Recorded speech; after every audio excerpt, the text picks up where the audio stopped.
Sarah, and I will be presenting a head to toe assessment. And I have already washed my hands.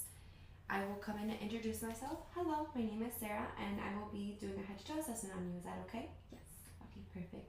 So first, I'm gonna note the skin, and I'm gonna be assessing the skin. I'm gonna look for any lesions, any abnormalities. I'm gonna look to see if it's intact, and I'm gonna look to see if it's. I'm gonna touch it and see if it's warm. It's warm, dry, and it's intact, like I stated. I would like to note that the patient came in for abdominal discomfort as a chief complaint. Okay, now I will inspect the scalp, hair, and cranium. Scalp and cranium are normal cephalic.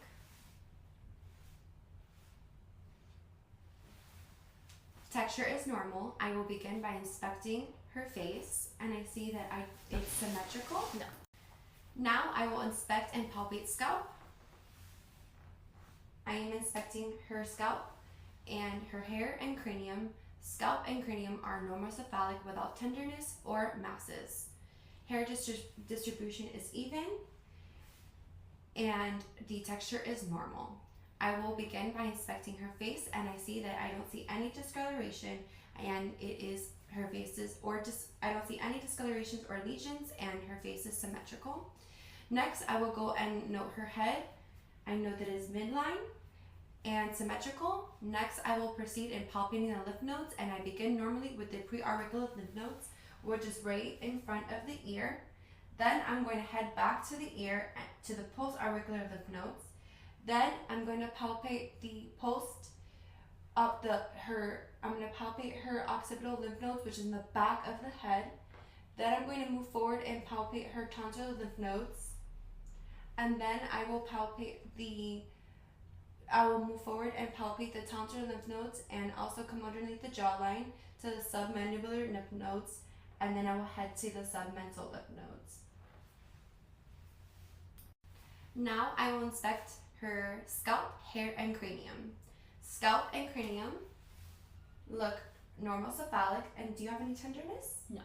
Okay, and it's non-tender.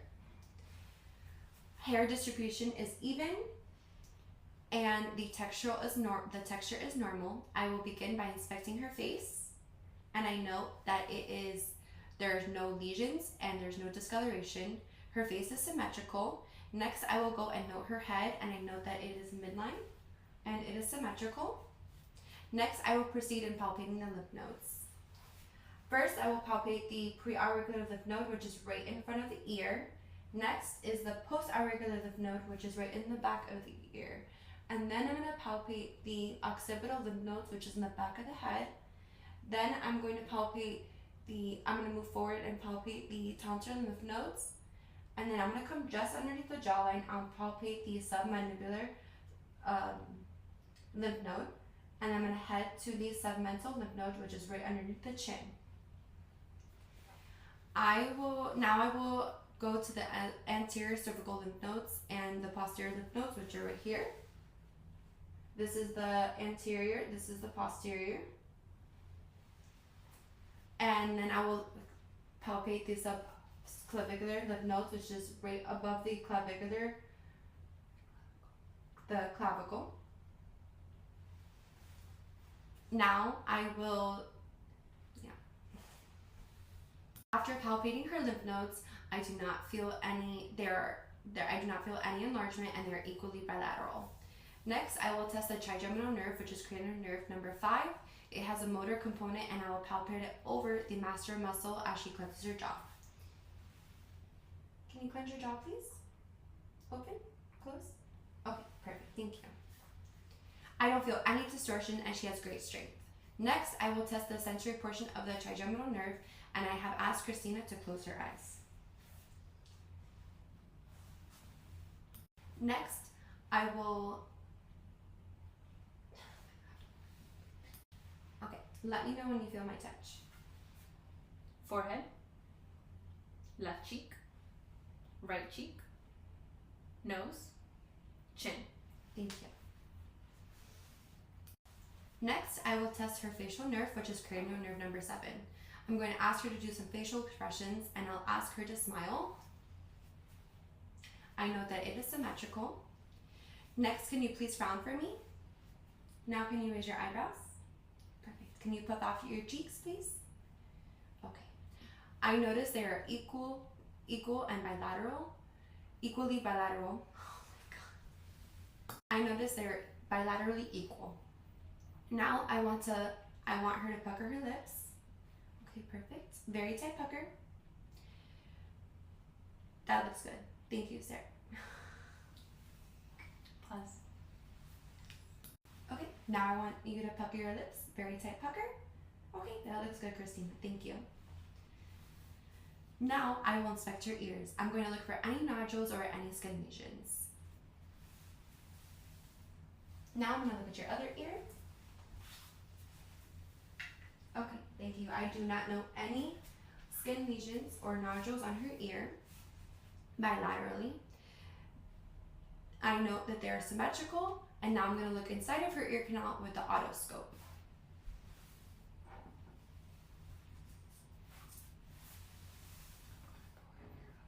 I am pulling her ear up and back. As I look in, it is pearly gray, the tympanic membrane.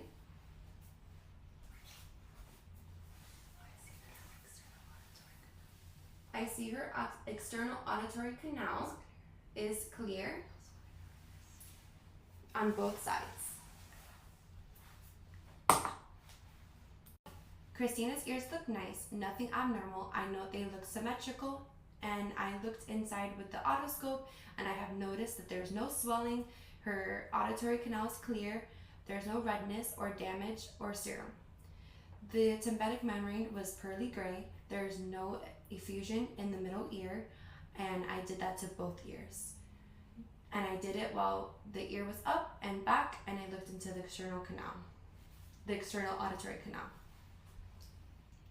As Christina has very normal eardrums and ears, I'm going to palpate Christina's pinna for any nodules or tenderness. Is there any tenderness? No. Any tenderness? No. Okay. Next, I will be testing her acoustic nerve, which is cranial nerve number 8. That is her hearing. So I'll be performing a whisper test. So I will ask Christina to cover one of her ears, and then I will whisper in her ear, and she has to tell me what I said. 1, 2, 3. Perfect. Other ear.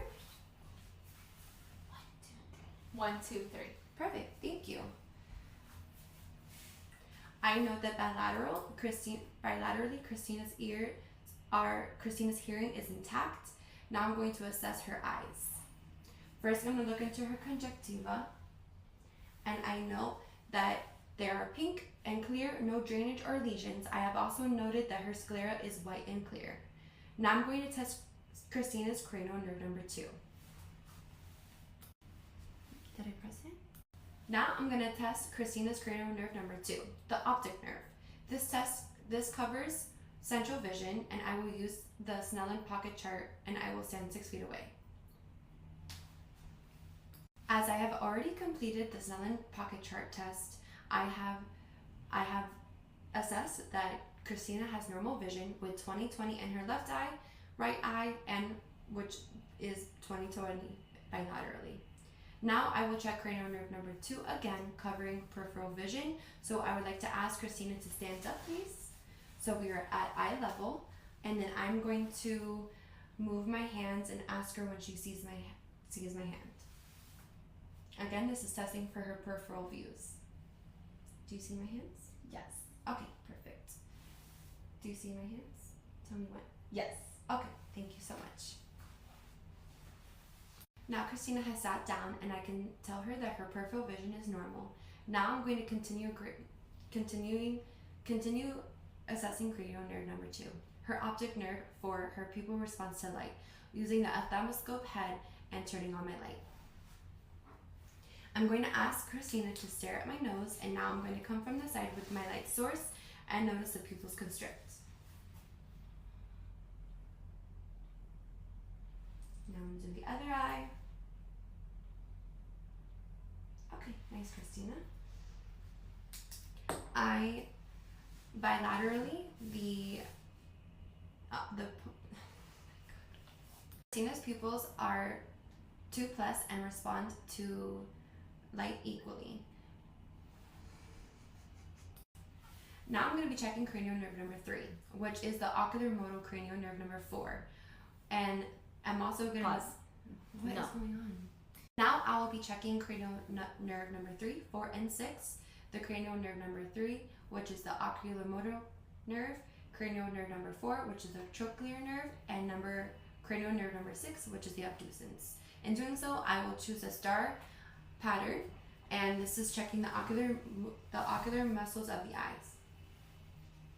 Follow my finger. Follow the light, please. Okay. Thank you. Okay, thank you, Christina. All OMS are intact equally. Now I'm going to be checking Christina's nose. First, I'm going to inspect her nose for any abnormalities and checking if it's symmetrical. I do not see any obstructions, and I don't notice any fractures or swelling. Now I will insert my speculum of the otoscope inside of her nose, and I'm going to use the tip of my thumb to lift up her nose. Okay, thank you. I do see some pink and moist turbinates.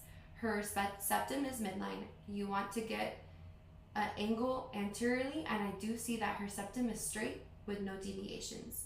Let me look inside of I looked inside of the right side, and she has a straight septum, and her turbinates on the lateral aspect are nice and pink, healthy. There is no swelling or bogginess. Now I will palpate Christina's sinuses, beginning with the frontal sinuses. Let me know if you have any tenderness, please. Do you have any tenderness? No. Okay. Now I'm gonna be checking the what is that called? Now I will begin by palpating Christina's sinuses, beginning with the frontal sinus. Now I'm gonna head to the maxillary. Any tenderness? No. Okay, thank you. Now I'm going to inspect Now I'm going to inspect Christina's throat and mouth. I'll inspect her lips first and her tongue. Thank you. I am going to inspect her teeth. Okay, thank you. I do not see any signs of decay or cracks. Next, I will be looking at the gums. Thank you. I do not see any redness or swelling. They look nice, pink, and healthy. Next, I will check the buccomucosal on both sides, and they look moist and pink. Thank you. Next, I will check and palpate and Next, I will check her palate, looking up at her hard palate and her soft palate. Thank you. They look intact, healthy, pink, and moist. Next, I will be looking at her tongue. It is smooth and moist, and there's no swelling. Then I will ask for you to lift up your tongue, and I'm looking at the floor of your mouth. Thank you. Next, again, I do not see any nodules or drainage. It's a healthy, pink, and moist mouth. Now, I will look at her posterior pharynx towards the back, and it is healthy, pink, and moist. Next, I will be checking to see if there's any posterior nasal drainage back there as well, and I am inspecting her tonsils, and they look normal. Thank you. Next, I will be checking her cranial nerves number 9 and 10. Number 9 is the glossopharyngeal, which is the gag flex. We will not be testing for that for this exam. Next, to check the vagus nerve, which is cranial nerve number 10, I will have her go ahead and open her mouth again, and I'm going to use my light source and have her say ah. Say ah. Okay, thank you. Since I used my light source and I had her say ah, I note that her uvula does rise symmetrically with phonation. Next is testing cranial nerve number 12, which is the hypoglossal. I'm going to ask Christina to stick out her tongue and just move it side to side. Thank you. We will conclude by palpating her TMJ, which is her temporomandibular joint. I'm palpating both sides for any subluxation and tenderness or crepitus. Any tenderness? No. Go ahead and open your mouth and close. We will conclude by palpating her TMJ, which is her temporal mandibular joint. I'm palpating both sides for any subluxation, tenderness, and crepitus. Open your mouth, please. Open and close. Thank you. I do not feel any crepitus or clicking or the patient does not feel any tenderness. Now I will assess Christina's neck. I'm going to inspect for any obvious deformities and check for symmetry. Christina's neck looks symmetric. And now I'm going to palpate her trachea. You find the trachea, it should be midline, which her trachea is midline. Now that I found that her trachea is midline and does not show any abnormalities, I will palpate her thyroid gland by finding the cricoid process with one hand, and then the external notch on the suprasternal notch right here with the other hand. I will put my fingers on either side between those points, landmarks, and I'm actually going to retract a little bit on one side, and I will ask her to swallow. And I'm feeling the thyroid as it rises for size and any nodules. I'm going to check the opposite side and ask her to swallow. Perfect, thank you. That would be a thyroid gland palpation. Next, I will palpate her carotid arteries one at a time, and that's on either side of the trachea.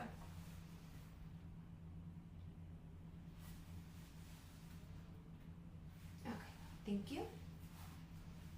Christina's carotid arteries are normal and inbounding. Christina's carotid arteries are normal and bounding. I'm going to auscultate Christina's arteries, and I'm going to check for any bruits bilaterally, and that technique involves asking her to hold her breath while I'm auscultating in the carotid arteries so her breath sounds don't distort or interfere with the auscultation of the carotid arteries. Christina will go ahead and take a deep breath and hold it in. I will use the bell of the stethoscope to auscultate for any bruits in her carotid arteries. Make sure you hold your breath. Okay, take a deep breath. Thank you. Take a deep breath in. Okay, thank you so much. Now I will check for her range of motion of the neck, and I'm going to ask Christina to go ahead and flex her neck, which means take your chin down to your chest. Thank you. Then straighten your neck and look up to the ceiling and extension. Now look forward and look over your right shoulder, that would be rotation. Now look over your left shoulder, which is another rotation. Now I want you to do the flexion to the side, like ear to shoulder. That's a lateral flexion on both sides, which are all intact equally. Now I will test for the cranial nerve number 11, the spinal accessory nerve. I will put resistance on her shoulder and ask her to shrug her shoulders. Can you shrug your shoulder for me? Thank you. One more time. Thank you. That's nice, equal, and intact. Now I'm going to begin to assess Christina's heart. Now I will auscultate Christina's heart, and I will first auscultate all 5 areas with the belt and diaphragm with the patient sitting. I will begin auscultating using the diaphragm. First with the aortic valve, which is the second intercostal space.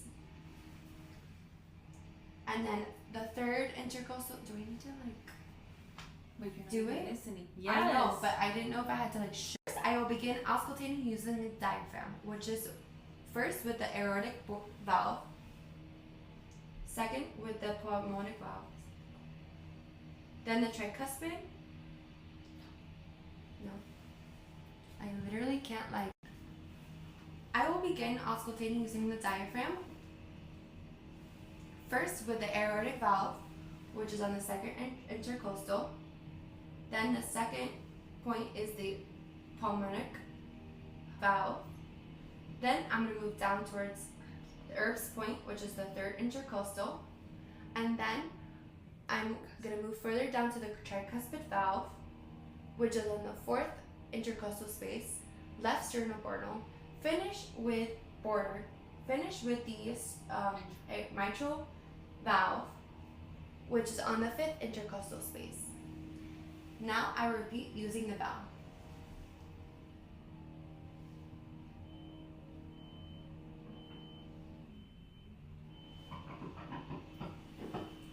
Thank you. She never. Now I'm going to inspect Christina's anterior chest for any obvious deformities and symmetries.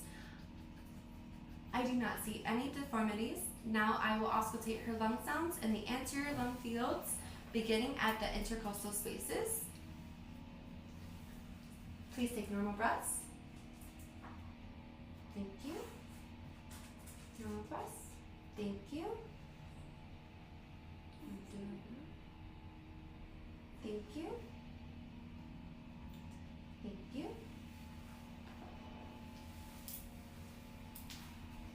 Normal breaths in and out of her mouth. Her breath sound normal, nice, and clear. Now I'm going to inspect her posterior chest and listen to her lungs. I'm going to auscultate all 5 areas beginning above the scapulus. It's 8. What are we doing? Wait, what did I say? You said 5. As Christina took normal breath sounds, now I'm going to inspect her posterior chest and listen to her lungs. I'm going to auscultate all 8 areas beginning above the scapulus. Take some normal breaths in and out of your mouth, please.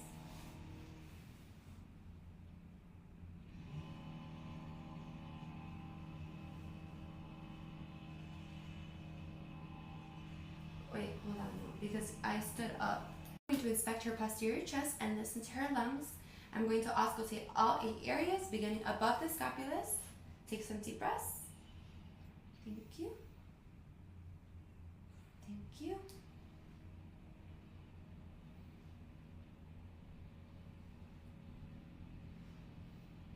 Thank you. Now I'm going to get the lateral midline, the right middle lobe. Thank you. You can now sit down. Now I'm going to inspect the upper extremities first by looking at the joints of her hands.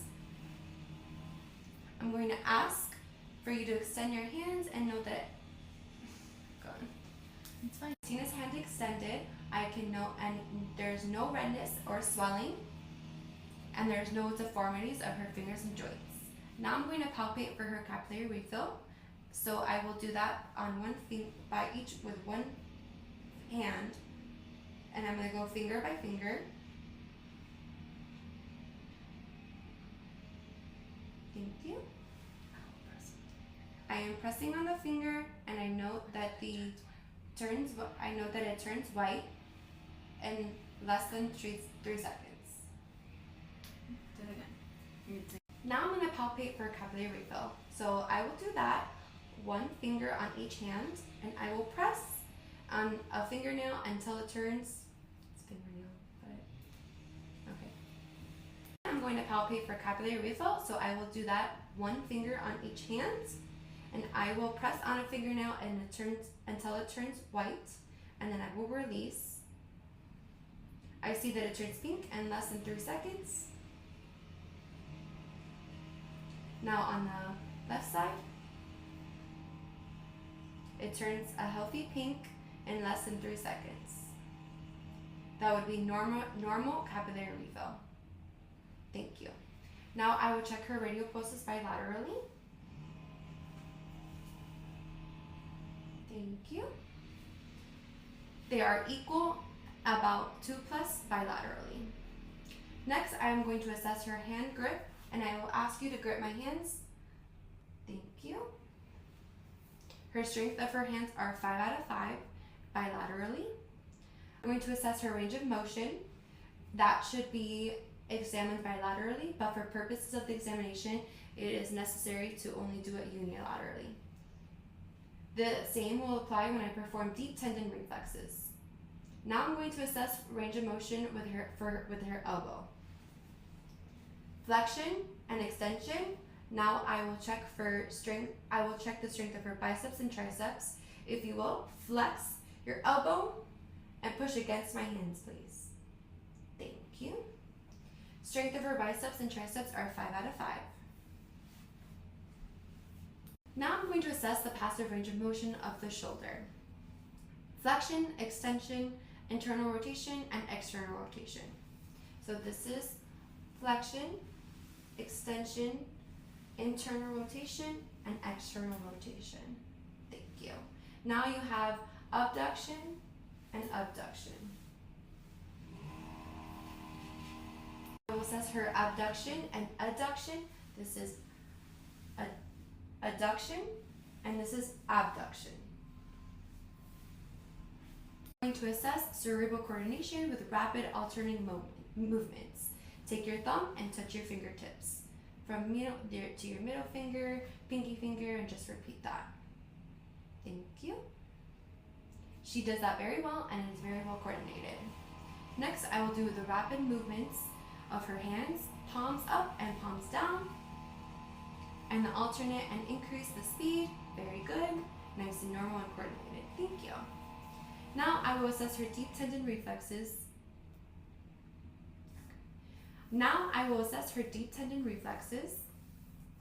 Only on one side for the demonstration purposes. I will start with the bicep tendon, so I will support her arm on my arm, and I'm placing the thumb of the medial aspect of the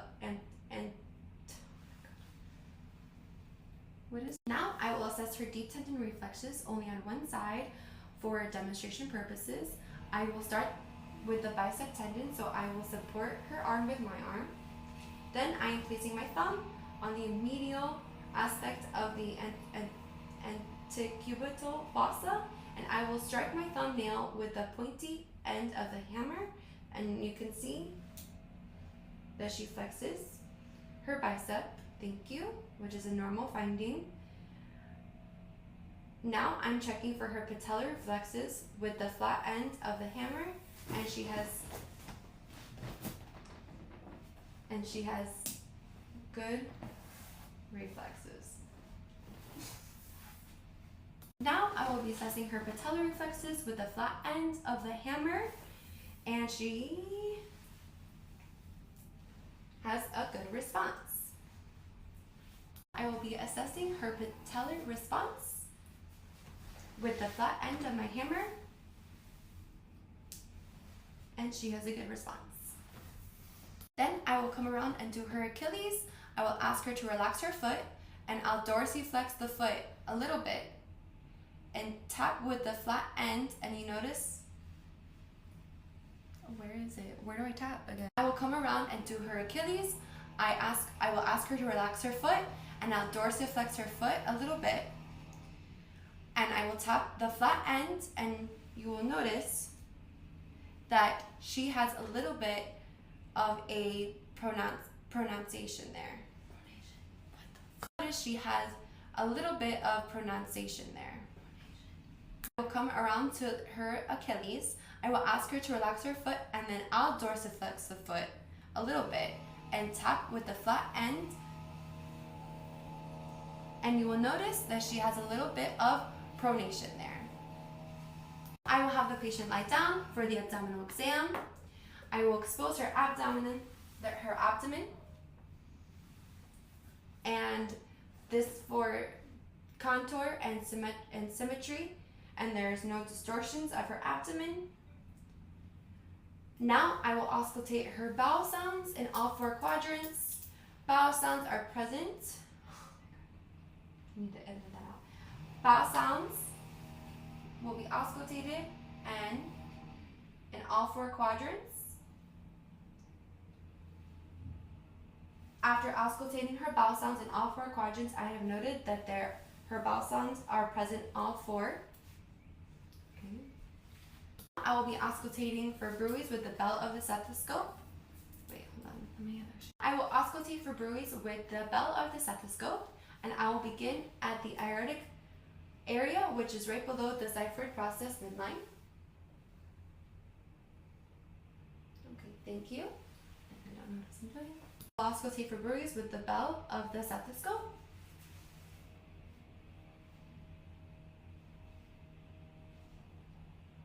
Thank you. And now I will auscultate at the beginning of the aortic area, which is right below the xiphoid process midline. And then next, I will do the left umbilicus and then the right iliac. Don't know anyone else. Just to the right and below the umbilicus. Now I can edit it. I'm going to percuss all 4 quadrants, percussing for any tympani, dullness, or flatness, and it sounds normal. Next, I'm going to palpate for any tenderness or masses.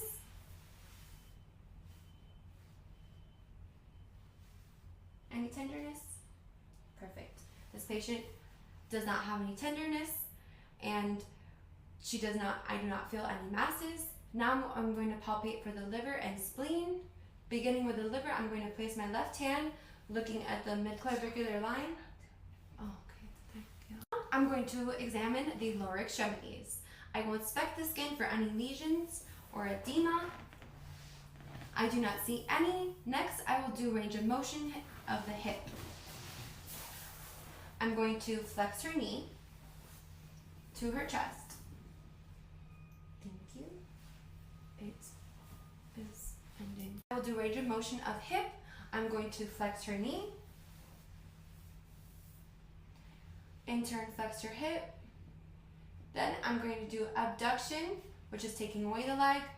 Then adduction, crossing the midline. Thank you.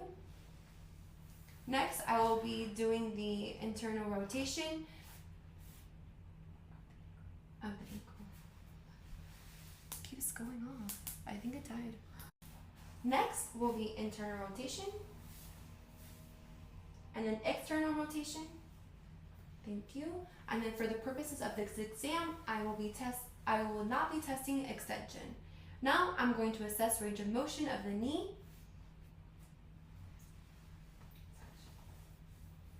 Flexion and extension. Thank you. Stopping. Assess the strength of her knees. Her knees are flexed, and I'm going to place my hands on top of her and ask her to push towards me. Now push back. Thank you. Her strength is 5 out of 5 and equal. Now I'm going to do range of motion of her ankle, supporting. I'm going to do range of motion of her ankle, supporting the ankle, dorsiflexion and plantarflexion and rotation, please. Thank you. Now I will assess her strength of the ankles. I will dorsiflex with resistance. And then she will plantar flex with resistance. Thank you. This was 5 out of 5 strength. That was 5 out of 5 strength. Now I will assess her pedal pulse. Her pedal pulses are +2 bilaterally and equal. Is the spine exam. Now I will have Christina be stood up, and I'm going to inspect both sides of the spine, and I'm going to note any expected curvatures, and I'm going to assess the alignment and for tenderness. Is there any tenderness? No. Okay, thank you. That is a normal finding. I'm going to ask Christina to bend over and touch her toes, which this is testing for her extension. Thank you. Now you're going to stand back up straight. Now lateral flexion will be tested when she's straight. Fuck. Now you're going to extend your back. Extend backwards. Backwards. Now I will ask her to extend backwards and then straighten back up. Thank you. Now we're going to test for lateral flexion to one side and then the other, and now rotation to the left and then to the right. She has very good active range of motion. Next, I will assess for the Romberg, and I'll have Christina just stand with her arms down by her side for 20 seconds and see if she has any swaying. She does not sway. And this is a normal finding. And this is a negative Romberg side. Now I will assess her gait. I will ask her to take a few steps forward and then a few steps backwards. Thank you. She has a normal steady gait. She is able to walk with heel to toe, and this is without difficulty. Now I'm going to assess her shallow knee bend, and this is with her being able to bend her knees like a squat. Perfect, thank you so much. And this completes my patient was able to do the shallow knee bend without difficulty, and this completes the head to toe assessment exam. Thank you.